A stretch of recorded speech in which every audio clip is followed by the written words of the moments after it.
Hello po friends, a day in a life na isang fur parent na may 5 fur babies. Number 26 ngayon at kakatapos nga lang ng Pasko. Siyempre katulad nyo, magliligpit na nga muna tayo ng ating mga kalat sa bahay. Noong mga oras na yan ay nagliligpit na nga ako sa kusina namin. Nagkasalang ako ng mga labahin para naman maaga pa lang ay tapos na yung aking labahin. Iniwan ko na nga muna yung kama dito para naman kahit ako'y busy sa kusina ay walang mga asong pabalik-balik doon. Pero bago yun, pagmasdan nyo muna yung konting mga foam na nakakalat sa aming sala. Ayan, pailan-ilan lang yan. At kaya pa nga bilangin ng aking mga daliri. Nag-decide din pala ako mag-iwan ng isang camera dito para naman kahit nang sa ganun ay may magbardagulan ay alam ko kung sino ang aking papaluin. Charot. Para kahit ako'y busy sa kusina sa paglilinis ay alam ko kung sino ang aking pagsasabihan. Dahil kilala niyo naman yung mga anak ko, sobrang pasaway talaga ng mga yan. At nag-uumpisa na nga si Coco sa pagkalkal ng aming munting foam. Wala nga akong kamalay-malay dito na habang ako ay sige ang linis at sige ang puna sa kusina ay may sige naman ang kalat sa aming sala. Totoo talaga yung kasabihan na kapag tumahimik yung mga anak mo ay dapat kang kabahan. Dahil nga siguradong may ginagawa silang kalokohan at ito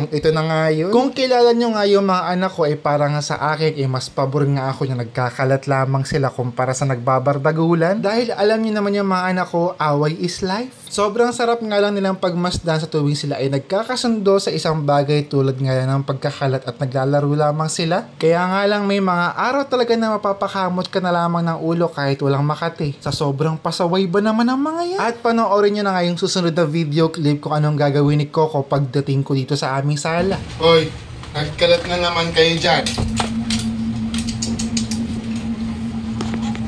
Tingnan mo ang ginawa niya, oh.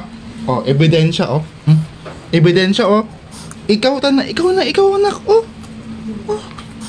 Kayo, pinapatulog ko lang kayo sa kama. Ha?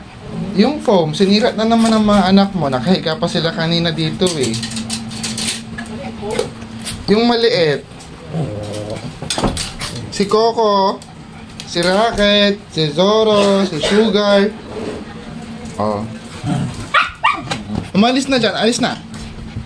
Maligo na kayo, ha? Maligo na kayo. Maligo na. Maligo na kayo. Tingnan niyo naman. Oh. Dali na. Ako nagliligpit kayo, nagkakalat kayo. Dali na, wala na kayong higaan. Hindi, si Kuya Babe lang si Kuya. Tingnan mo naman, oh. Ang kalat, oh. Tuwan-tuwa pa, oh. Tuwan-tuwa pa, oh. Di nga tapos ang gawain ko.